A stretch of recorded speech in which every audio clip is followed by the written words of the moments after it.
Man, demo is fun, but I want to kick and interrupt in dungeons. I need to change the spec and... Yo, Destro, nah man, not you. Shit. I said no, just get... Oh, no, what are you hiding? Oh, hey, Affliction. Nice to see you. So tell me, Affliction, with talents, gear, rotation, essences, and more, how good are you in raids?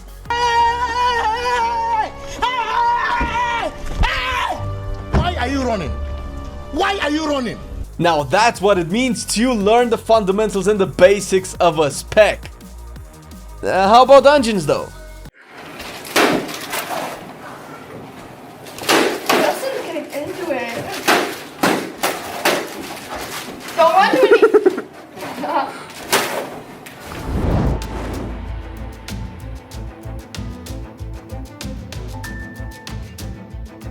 The first row, even after the nerfs, buffs, and so on, Deathbolt is still the way to go. It essentially scales the best and synergizes the best with your rotation. Drain Soul can be a very situational skill to use if you can essentially snipe mobs in dungeons to keep up the soul shard generation going. Next up you have some options. Siphon Life will be your default choice for boss fights, raids, and essentially where you want more single target damage. This adds another dot to your kit which heals you back, so a bit of self-sustain there, and funnels damage into any and all dot scaling abilities such as the Dark Glare and previously picked Deathbolt. Writhe in Agony will be a better option once you add a few more targets, so say boss adds and low density pools in dungeons. This makes your Agony stronger. It can also work in high AoE scenarios if the mobs are stacked and you can keep up corruption on all of them with a Seed of Corruption cast. If the fights are a bit more hectic and all over the place, Absolute Corruption will be your choice. Taking this essentially frees up globals for you to use on unstable afflictions and other spells while your corruption can continue to deal its damage. Fighting in heavy AoE scenarios, you will find yourself overwhelmed by how many targets you have to individually dot, and by the time you can officially spread everything out, your initial dots would have already dropped, hence why having corruption permanent will give you some much needed breathing room and not make you lose damage in the end. The third row is a survivability row. Burning Rush is usually the universal pick here. It offers on-demand mobility which Warlocks lack tremendously. Its use can be anything from dodging fire super quick to moving from point A to point B efficiently. Demon Skin is the alternative when movement isn't necessary or you take large amounts of mandatory damage that just need to be healed. Demon Skin makes you tankier and takes away pressure from your healers, and as a byproduct increases your survivability rate, letting you focus on dealing more damage. Moving down, Phantom Singularity can be your ideal option in most scenarios, and it's the best single target damage option currently available on the row. When fighting multiple targets, usually 6 or more, Vile Taint will be way better, especially in adds heavy raid fights or high mythic keys where your tank will consistently pull large packs. This does require you know a bit of the encounter and can maybe communicate with your tank at the same time, since if the pools are small or you are just fighting a single raid boss, you lose out by not getting Phantom Singularity. The fifth tier is the utility tier, essentially making any choice good if you play it right. Demonic Circle is a nice option to have for fights where you know and can predict the movement patterns you need to take or have to be able to dodge mechanics and finish the fight. Having this will reduce the time you have to spend not hitting your target. Mortal Coil, on the other hand, helps you in mythic key situations by giving you a very strong disrupt that can stop casts, fixates, and simply break a mob away from the pack. This is also really good against things from beyond if you happen to run a lot of corruption, and all of this on top of the 20% max HP heal it can give. On the level 90 row, you will take Haunt in most scenarios. This is by far the best DPS gain on the row, and once again, another dot that synergizes with your kit, and one you can keep up almost 100% of the time. The only situation that can demand a change from this is if you are doing very high mythic keys, or simply are taking lethal damage in raids. Then you can switch to Grimoire of Sacrifice to eat up your Voidwalker and gain a very strong defensive cooldown every 2 minutes that increases your max HP by 30% for 20 seconds. It adds some damage to your kit, but nowhere near close to Haunt, so ideally you want it to survive otherwise lethal encounters. Lastly, on the 7th row, take Dark Soul Misery, a DPS cooldown that gives you 30% haste for 20 seconds.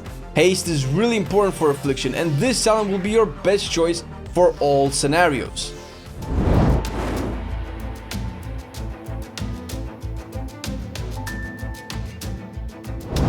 As a rule of thumb to keep in mind always is to sim yourself.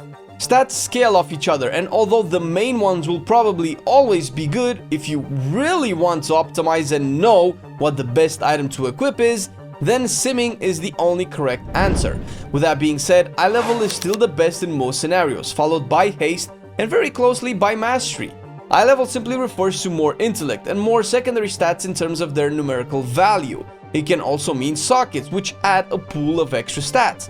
It's not very clear how much better eye level is outside of simming, of course. So if you don't plan to do that, simming that is, just wear it, and at worst you will lose so little damage that you won't even notice it. This priority usually favors single target scenarios where haste tends to shine more. Once you add more and more targets, eye level will still be on top, but mastery might take the second place with haste on third. Every AoE scenario is different. The amount of targets matter. How quick and efficient can you dodge them? How much uptime you can maintain? So really, it always falls down onto you and your playstyle to get the most out of your Affliction.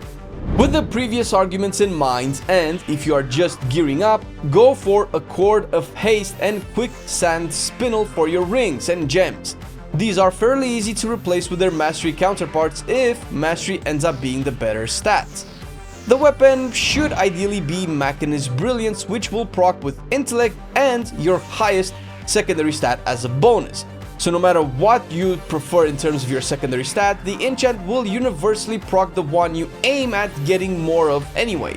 Use the Greater Flask of Endless Phantoms with the Potion of Unbridled Fury for single target pre-potting options. Superior intellect is a good alternative when fighting more than 3 targets, and if you can even stay in close melee range, Empowered Proximity will be your best AoE DPS potion. Lastly, eat feasts if possible, and if not, baked potato or its mastery equivalent will be your food buff of choice, depending on the situation of course. Traits can change based on your corruptions, but not by too much. There are a few you want to stack anyway, as much as you can. Cascading Calamity is a nice haste source and the one, if not the best option for single target and general boss damage. Racking Brilliance is also really good and tends to scale better in AoE, with Heart of Darkness filling in any empty slots. Ideally, you want to stack these as much as possible, with keeping in mind that corruptions that increase stat by a percentage amount work on Heart of Darkness and Cascading Calamity respectively if said corruption is expedient. You can also fill in with one Inevitable Demise if you find yourself needing some self-sustain every now and again, which becomes less of a concern as you get more and more gear. Overwhelming Power is always going to be one of the better options for secondary traits, and Resounding Protection for the defensive ones. For better or worse, Affliction has pretty basic demands in terms of essences. Condensed Life Force will be your ideal major in raids and fights where you want to prioritize boss damage. Focusing Beam is its AoE counterpart and mostly usable in mythic dungeons. Blood of the Enemy is a situational but still strong pick. It can work on fights like Hive Mind, and some people prefer it in high mythic keys as well. As for minors, Conflict and Strife is hands down a good one to lock in early. The versatility buff is pretty good even if you don't usually go for versatility. The flat percentage increase in your overall damage output will make all other stats better. Breath of the Dying has probably the best damage output out of all of the essences and comes with a 10 corruption resistance on top of it all. Focusing Iris can be a nice third option for haste and single target fights, while Purification Protocol replaces it pretty well in dungeons where you will change targets often, making you lose the haste buff. Outside Mythic Plus trinkets that usually revolve around stat procs, there are a few raid trinkets that actually work way better for both raids and dungeons. Manifesto of Madness is a solid lock-in from Ny'alotha. It's potentially the strongest caster trinket in the game and comes at a higher eye level than the rest of the raid options. Psyche Shredder is a very good single target option but tends to lose out in AoE scenarios, while Obsidian Claw is a strong all-around trinket that offers the strong dot for a relative short cooldown. Humming Black Dragon Scale is the first trinket that drops and has a nice haste uptime which works well with the kit, and you can replace it later on with Vita Charged Titan Shard for an even bigger haste boost. The raid drops 2 corrupted weapons that you can get. Eye Stalk of Il'gynoth is a very underwhelming option and a big contender for cleansing unless it's your only corruption. Shigulaios will likely be a way better weapon even if you do intend to cleanse the infinite stars. It's at a higher eye level baseline and usually that's what you want. If you can choose, one-hander and off-hander options are better since it's an extra item that can sustain a corruption effect now that we can enchant it ourselves from the vendor. And speaking of which, with the introduction of the corruption vendors, you have more options on what to wear. There are the damage proc options which are always good, but what you really want to aim for are expedience and racing pulses.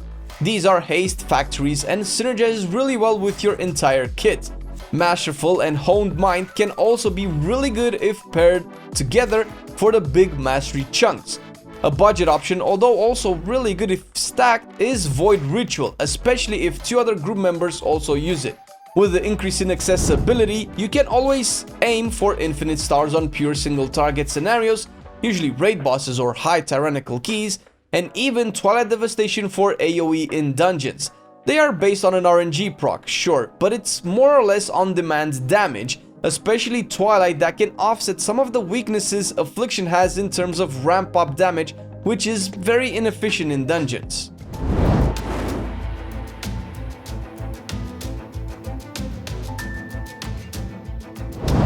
When opening, you want to pre-pot and pre-cast Haunt on the boss. Use Agony, Corruption, Siphon Life, and activate Condensed Life Force. Pop Phantom Singularity, pop Dark Soul and any Ray Shields and Haste trinkets, spend all of your shards on Unstable Affliction, pop other trinkets you might have instead, and summon Dark Glare and use Death Bolt. This rotation aims at setting up your initial dots, then using all of your haste options for dumping as many Unstable Afflictions out as humanly possible before Dark Glaring and Death Bolting. The most important things to keep up with priority are Agony and Corruption. Keep up Siphon Life next. Use Dark Soul next as a priority while keeping in mind you need to dump Unstable Afflictions and pop Dark Glare next as part of your cooldown combo. Otherwise, make sure to cast Unstable Afflictions to not cap on shards. Cast Haunt on cooldown further down the list. Phantom Singularity is right after Haunt in importance. Cast a Death Bolt on cooldown with at least 1 Unstable Affliction right before, as long as you don't delay it. Try to maintain 1 Unstable Affliction on the target for the damage increase as much as possible, and fill in with Shadow Bolts when nothing else is available. Keep in mind, this is a priority list, and the purpose of this section is to give you a graphical representation of the abilities. Make it easier to remember, you know? Not the actual order in which you press these skills. In AoE, you still want to keep up Agony and Corruption, which can be done with Seed of Corruption if there are 3 or more targets. Otherwise, simply spend Soul Shards on Seed if you have 5 or more targets available. Use Unstable Affliction if at 5 shards and you cannot hit 5 targets with Seed. Cast Vile Taint or Phantom Singularity. Maintain 1 affliction on each target as it is possible and fill in with Shadow Bolts. The only key thing to take away here is that the shard generation for Agony hits a hard diminishing return starting with the 5th target, and similarly Unstable Affliction loses out in damage if instead of spending shards on it you can use Seed of Corruption to hit 5 or more targets that are stacked. All of this is to get you started on your .dps master, but there is more to be gained if you visit the Council of the Black Harvest community and check their advanced tips for improving even further. Massive shout out to Moroko, who helped us understand Affliction better, and you can catch his Icy Veins guides on Warlocks, where he goes more in depth into what Affliction is and what it needs, and the rest of the Warlock specs as well. And a massive shout out to our Patreons. Thank you very much, guys, for supporting our content. Due to your support, we managed to start a new video series per week, and that's in no small part due to you. And if you want to support us a little bit more, dear viewer, you can check the links down below to our Patreon and even our Teespring link for some merch, kind of like this conveniently worn t-shirt that I have on myself. Thank you for watching the video. Have a good one.